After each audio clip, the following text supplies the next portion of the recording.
invited him here. We've both accepted. So I'll be going there with the First Lady at a certain point, and he'll be coming here hopefully with the First Lady of China.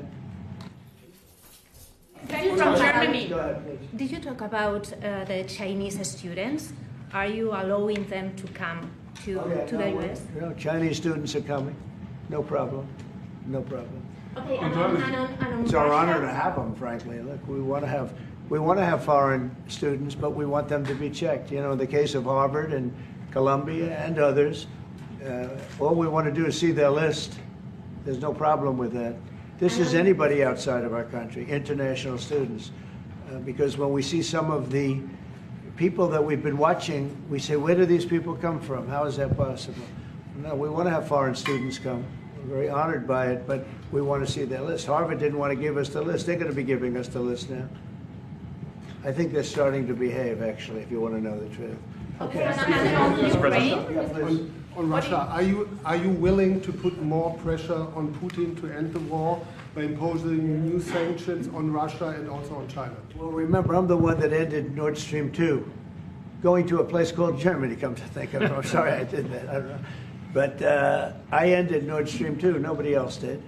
And then when Biden came in, he immediately approved it. That's the largest, essentially the largest pipeline in the world, going to Germany and other countries.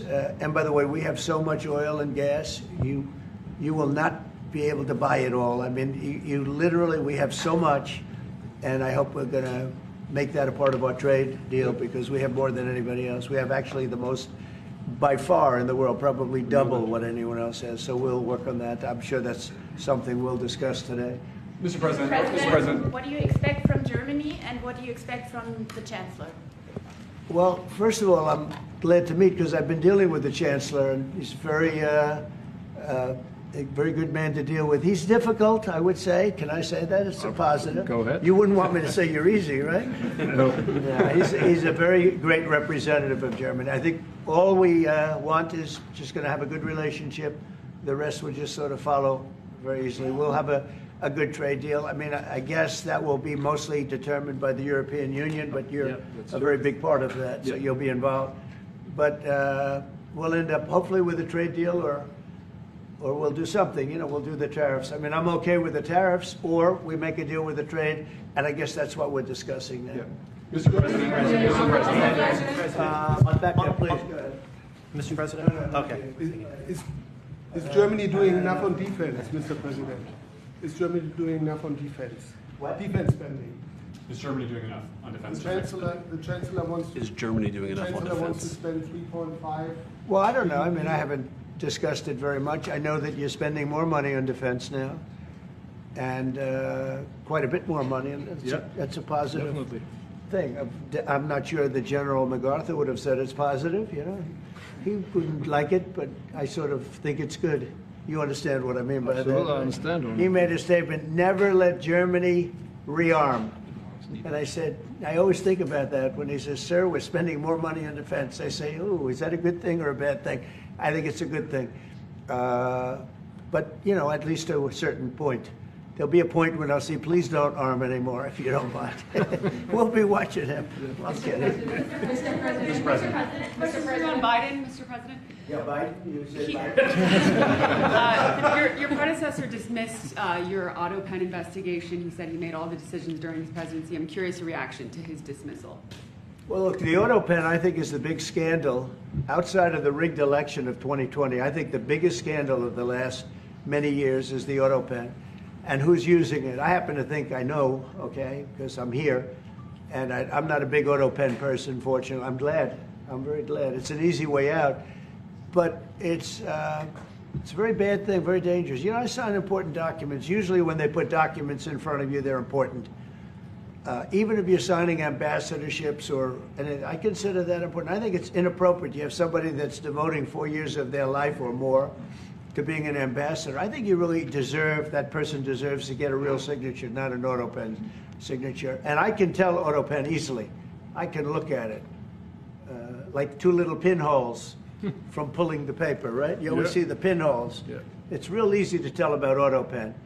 I think it's very disrespectful to people when they get an auto pen signature. Outside, auto pen to me are used when thousands of letters come in from young people all over the country and you want to get them back. And, you know, people use auto pens for that, to send a little signature at the bottom of a letter. We have thousands of them. We get thousands of letters a week. And it's not possible to, you know, do. I'd like to do it myself, but you can't do it. To me, that's where auto pens start and stop. But I'm sure that he didn't know many of the things. Look, he was never for open borders. He was never for transgender for everybody. He was never for men playing in women's sports. I mean, he changed, I mean, all of these things that changed so radically. I don't think he had any idea that what was, frankly, I said it during the debate and I say it now, he didn't have much of an idea what was going on. Mr. President. He shouldn't be, I mean, essentially whoever used the auto pen was the president. And that is wrong, it's illegal, it's so bad, and it's so disrespectful to our country. Mr. President. Mr. President, will you lead your troops in Germany? And if I may ask a question to the Chancellor to answer in German for the German audience, how has your first encounter been? The answer is yes. We'll talk about that. But if they'd like to have them there, yeah, So we have a lot of them, about 45,000.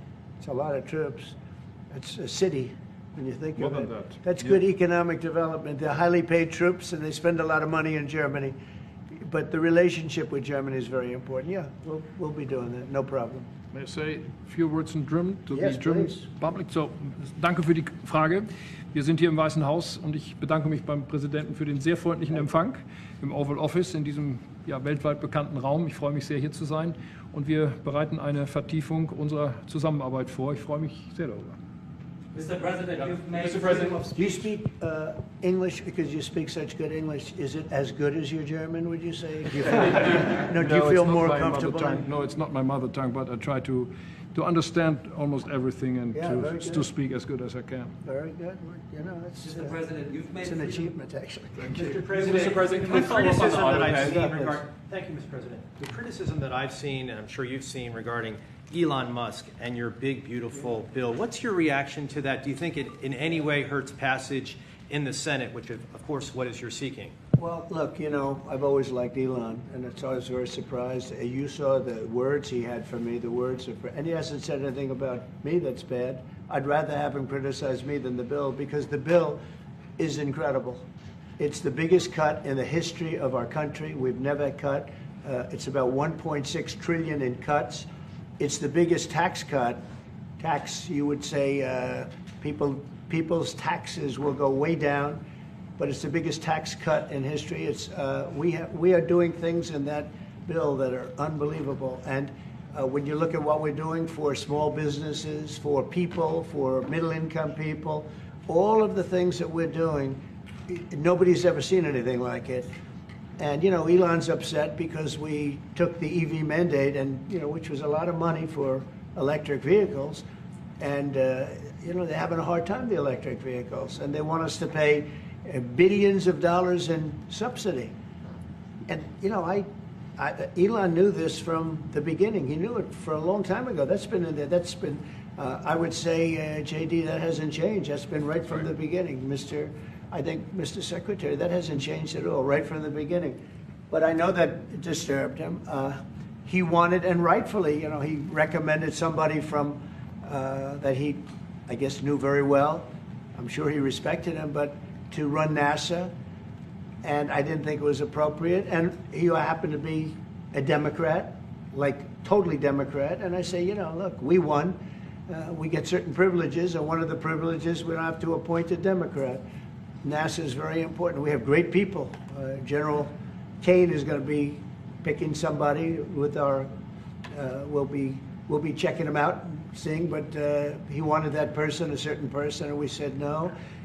And you know, I can understand why he's upset. Remember, he was here for a long time.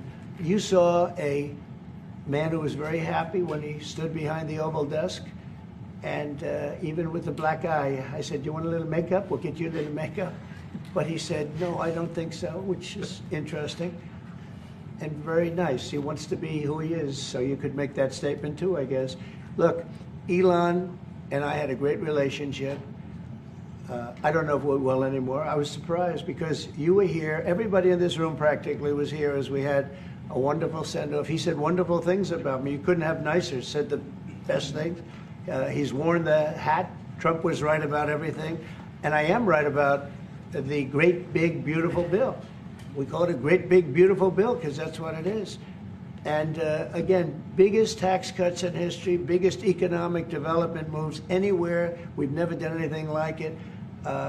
Business is spurred. And I don't know if you've seen the numbers, but the numbers came out. Even the CBO, which is run by Democrats, said that we're going to be doing, you know, I'd like you to discuss it, the 2.8 trillion, that CBO. This is a group of people that are Democrats. They're very hostile to us. They just came out with phenomenal numbers, what it does. You want to mention that, Scott? Yes, sir. So what we've seen is we keep hearing from the CBO that there's going to be a large deficit from the bill, which we disagree with, but using the CBO scoring, they came out and scored the tariff revenue. We think it'll be the minimum of $2.8 trillion over the 10-year window, which actually puts the bill in surplus if you include the tariff revenue, which they won't do. It gives you a tremendous surplus, but we're not allowed to use that. For some reason, they say scoring. Nobody knows what scoring means. Maybe a couple of people, but nobody. Somebody sits in the background. They say, well, we're not going to allow that. They're not allowing other things that we have that are tremendously profitable for our country. But if you saw the other day, CNBC, they came out with numbers, and the people on the show, very good people, I've watched them for a long time, they couldn't believe the numbers, how good they are. The numbers were incredible, and that was personal income and also very low inflation. We have very low inflation. We're down to 2% now, and maybe even lower than that. And when I took it over, it was a mess. Remember, we had the worst inflation probably in the history of our country. They say 48 years, but let's say I think it's worse than that. So we had the worst inflation in the history of our country under the Biden administration. Now we're down to a beautiful number, 2%. You'd actually like to keep it there. Better than zero is 2%.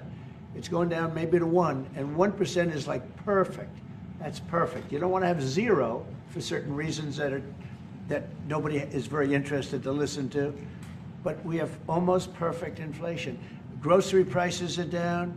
Everything. Remember eggs? We weren't going to buy another egg for the next 20 years. They were so expensive, right? Remember? You guys all hit me about eggs. Eggs have come down 400%. Everybody has eggs now. They're having eggs for breakfast again. But if you look at gasoline, very important. I think always the most important because it's the energy is the biggest factor. That's what happened. He screwed up our energy policy, and everything went up because energy went up. But now energy is way down, and they have states where you're at $1.98 a gallon for gasoline. So the costs have come way down, and one of the things I ran on was that. I ran on the border. We have the best border in the history of our country, 99.99%. It was last week, 3 people came in, 2 of them for medical reasons. We let them in because one of them had a heart attack. I think it was a nice thing to do, and one of them had something else. So we've never had, I had very good numbers for 4 years, but we really topped it. And I want to thank Christie and Tom Homan. They've done a fantastic job, but nobody mentions that anymore. Remember, a few months ago, the border was a total disaster. People were coming in by the hundreds of thousands of people a day, a week, a month. I mean, we had a month, 2 million people came in 1 month. The border was being overrun, and a lot of bad people, criminals, murderers, drug dealers. We had some of the worst people in the world coming in from all over the world. It's totally closed. And you know what? People are coming into our country, but they're coming in legally. So we've done a great job. Elon knew that. Elon endorsed me very strongly. He actually went up in campaign for me. I think I would have won. Susie would say I would have won Pennsylvania easily anyway, even if the governor ran, the real governor, not the governor from Minnesota, he's a sick puppy, that guy. That poor guy, I feel sorry for him. But they made a bad choice with him. But if you pick Shapiro or anybody else, I spoke to him recently about his house being set on fire, which was terrible. But if they picked him, I would have won Pennsylvania. I won it by a lot. But I'm very disappointed because Elon knew the inner workings of this bill better than almost anybody sitting here, better than you people. He knew everything about it. He had no problem with it. All of a sudden he had a problem, and he only developed the problem when he found out that we're going to have to cut the EV mandate, because that's billions and billions of dollars, and it really is unfair. We want to have cars of all types. Electric, we want to have electric, but we want to have a gasoline, combustion. We want to have different. We want to have hybrids. We want to have all. We want to be able to sell everything. And when that was cut, and Congress wanted to cut it, he became a little bit different, and I can understand that. But he knew every aspect of this bill. He knew it better than almost anybody, and he never had a problem until right after he left. And if you saw the statements he made about me, which I'm sure you can get very easily, it's very fresh on tape. He said the most beautiful things about me, and he hasn't said bad about me personally, but I'm sure that'll be next. But I'm very disappointed in Elon. I've helped Elon a lot. And Mr. President, did he? I just want to clarify. Did he raise any of these concerns with you privately before he raised them publicly? And this is the guy you put in charge of cutting spending. Should people not take him seriously about spending now? Are you saying this is all sour grapes? No, he worked hard and he did a good job. And I'll be honest, I think he misses the place. I think he got out there and all of a sudden he wasn't in this beautiful Oval Office, and he's got nice offices too.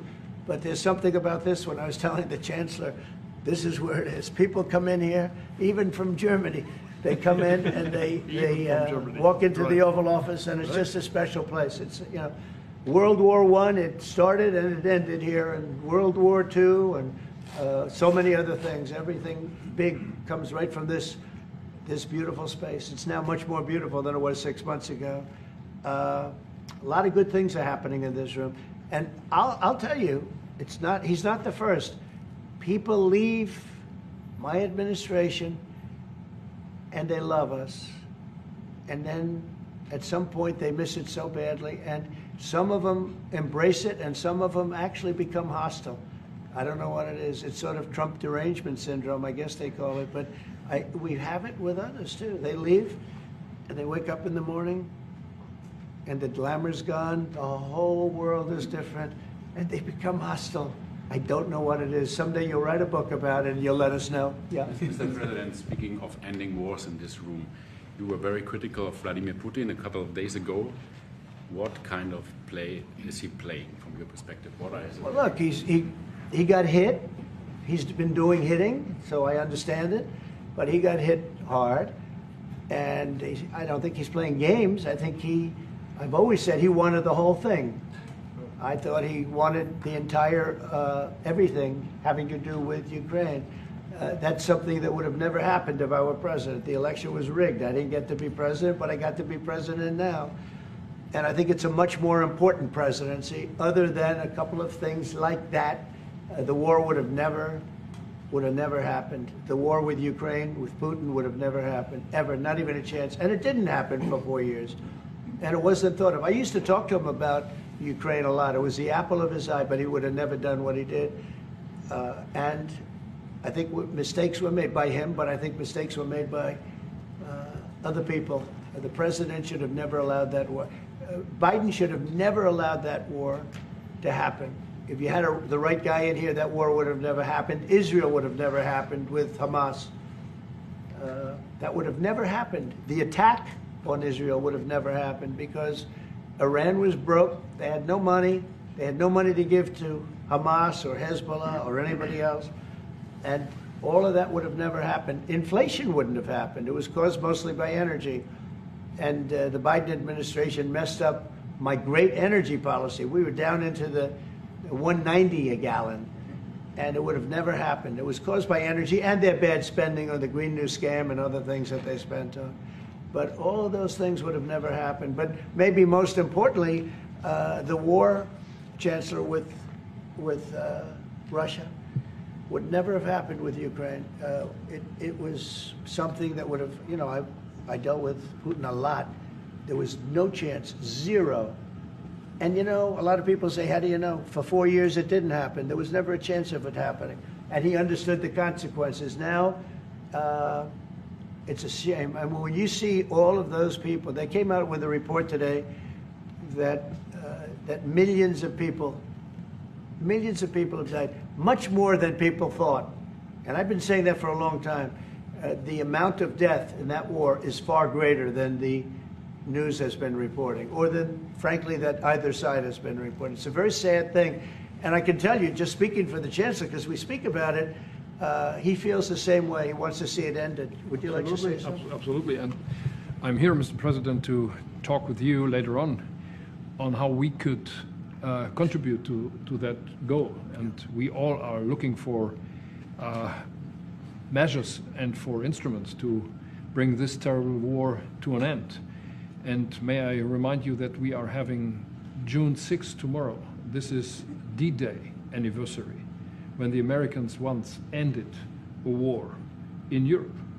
And I think this is in your hand in specific, in ours. That was not a pleasant day for you? No, that was not a pleasant. This was not a great in day. the long run, Mr. President, this was the liberation of my country from Nazi dictatorship. That's true. So, that's true. And we know what we owe you, but this is the reason why I'm saying that America is again in a very strong position to do something on this war and ending this war. So let's talk about what we can do jointly, and we are ready to do what we can. And you know that we gave support to Ukraine, and that we are looking for more pressure on Russia.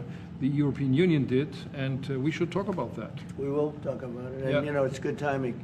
The numbers for our country are through the roof, the economic numbers, because of the election and because of tariffs and other things, a lot of things. But we've had some of the best numbers we've ever had. They were reported yesterday, the day before, and even today. The country's doing really well.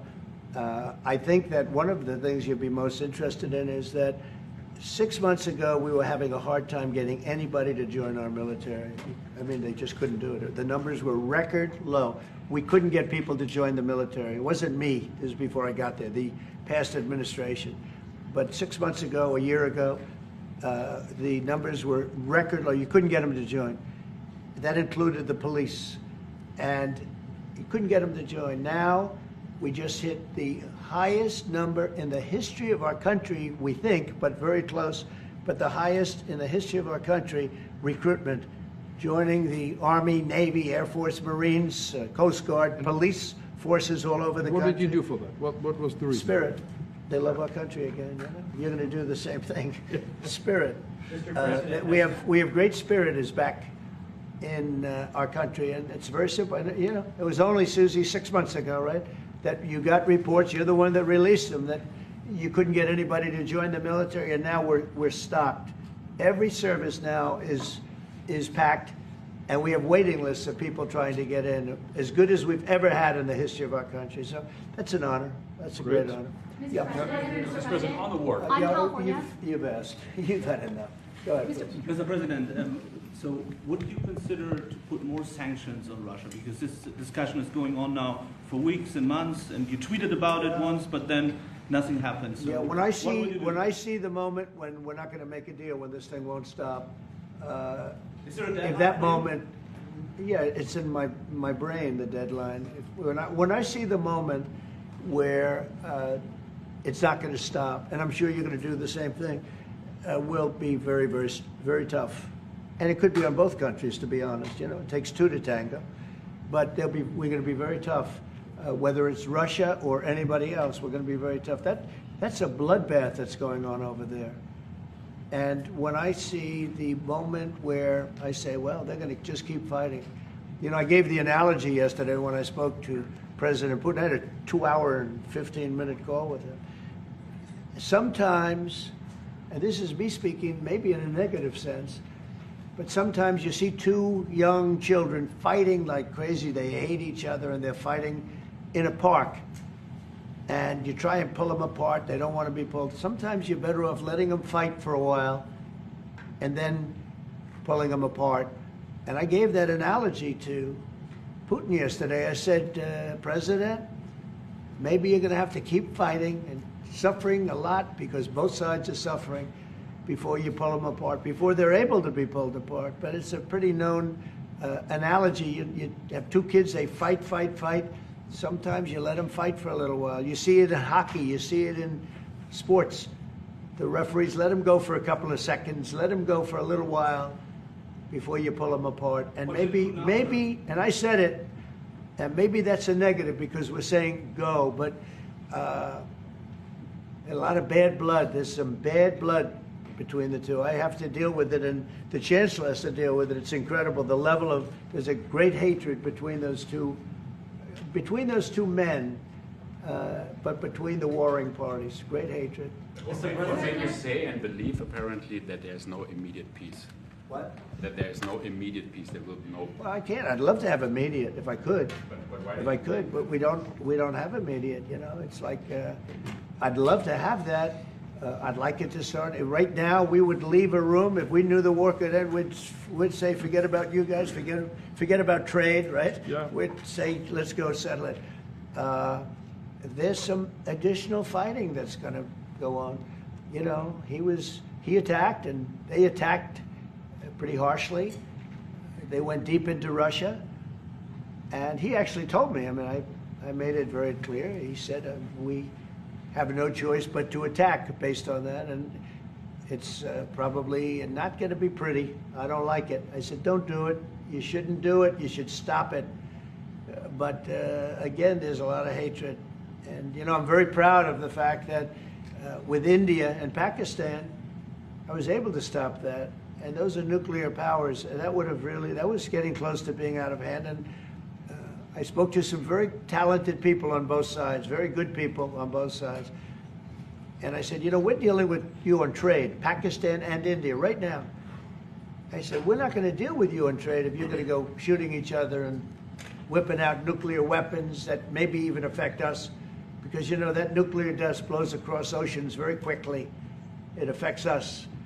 And I said, if you're going to do that, we're not going to do any trade deals. And you know what? I got that war stopped. Now, I hope we don't go back and we find out that they started, but I don't think they will.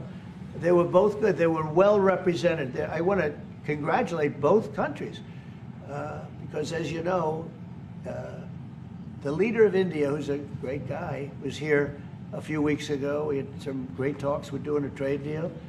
And Pakistan, likewise, they have very strong leadership. Some people won't like when I say that, but you know, it is what it is.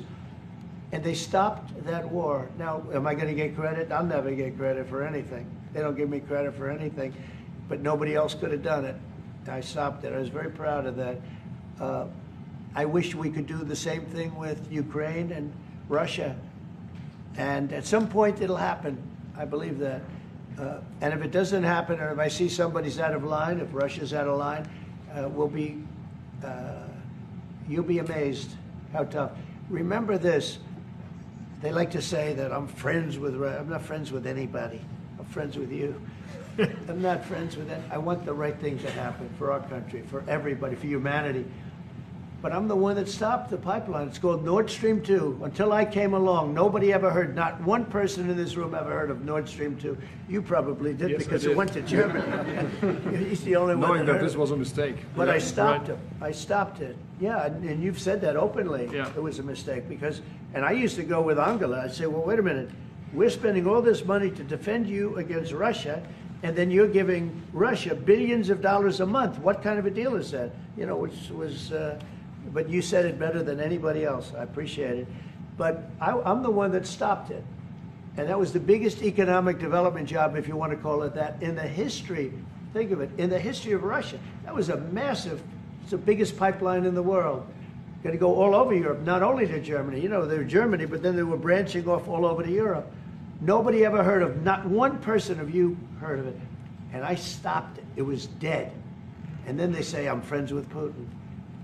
I got along with him. He respected me, I respected him. It would have never happened. But I stopped Nord Stream 2. When Biden came in, almost the first week, he approved it. He let it be built. And then they say that I wasn't tough on Russia. Putin said to me, you know, you're not tough on Russia. You stopped the biggest, most important job we've ever done. You stopped it. And Biden came in and he let it be built. And I'll tell you what, I'll never forget the day. I had it totally stopped. They weren't building. They gave up on it. They weren't able to. And then Biden came in and he let him build. I couldn't believe it. Okay, one or two questions more, please. Any questions? Any question for the Chancellor? Continue. Go ahead, for the Chancellor. That would be one. I like his answers much better. Well, first, would you continue to support Ukraine? Yeah, I'm with Ukraine. We just signed a big deal on rare earth with Ukraine, and I want to. You know what? I'm for stopping killing. Really, that's what I'm for. Again, a war that would have never started, should have never started. I want to see the killing stop. We spent $350 billion, much more than Europe, but Europe spent a lot also. And they spent way over $100 billion. Yeah. So you're talking about close to $500 billion went into that whole thing. And it's not even the money. And I know with you too, it's a lot of money, but it's the death that's being caused. We went to the Middle East. I went last week to the Middle East. We took in $5.1 trillion. That's many, many times. That's 30, 40 times, 50 times more than what we're talking about. It's think of that, $5.1 trillion of investment with one trip that lasted 4 days. So it's not the money. It's a little the money, but not the money, the big thing. The big thing is the death. The death of, and really the decimation. You've lost a whole culture. You know, Ukraine had the most beautiful turrets. They call them turrets, the little towers, beautiful towers, the most beautiful in the world. They're all now laying on their side, blown to smithereens. It'll never happen again. They've taken away the culture of a country. They've taken away the heritage of a country. It's a terrible thing. But most importantly, again, is the death. 5,000 plus people a week, soldiers, are being killed. He doesn't want that, and I don't want that. One more. Yeah, please. Thank you. Mr. President, do you support the Graham bill on putting high tariffs on China? I haven't looked at it, but they'll be guided by me.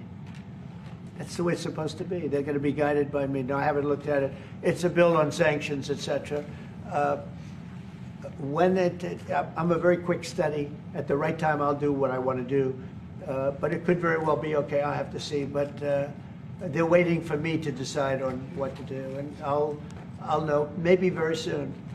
It's a harsh bill. Yeah, very harsh. We'll take one more on the auto pen. Yeah, I would like to have a question to the Chancellor as well, because do you agree with the analogy the President made on the war between Russia and Ukraine as being a fight between two kids? Is that how you view that as well?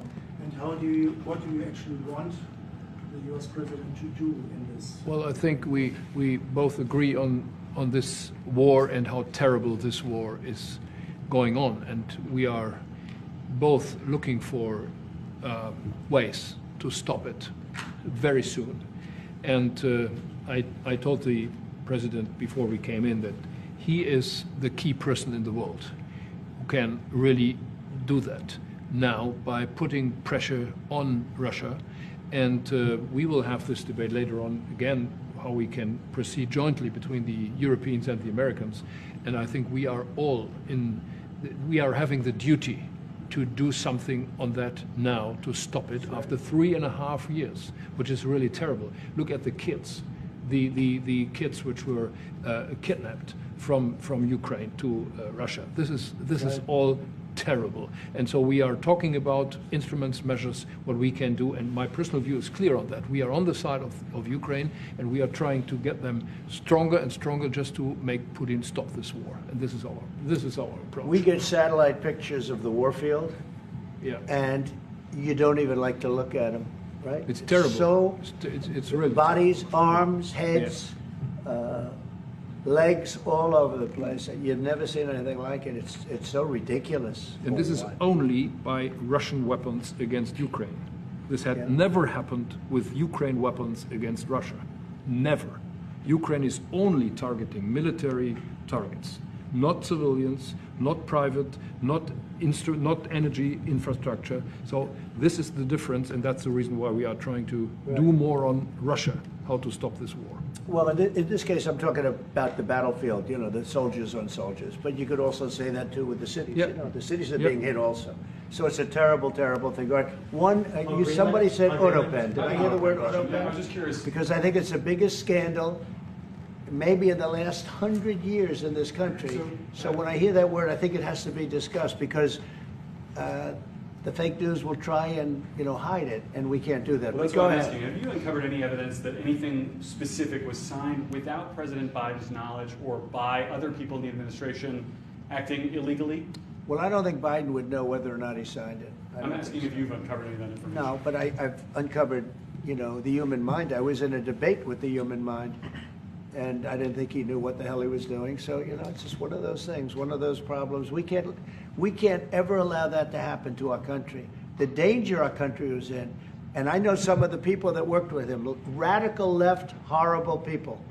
And I could give you the name of some of the people that used the auto pen, because I'm here, and I ask questions about people that were here also. There are a lot of people that were here when that happened, and they're here right now, and they'll answer your question very accurately. But I know some of the people that use that auto pen, and those are not the people that had the same ideology as Joe Biden. These were radical left lunatics that used that, and they didn't get elected. He didn't get elected either, actually. Thank you very much, everybody. Thank you guys. Thanks, guys. Thank you, Frank.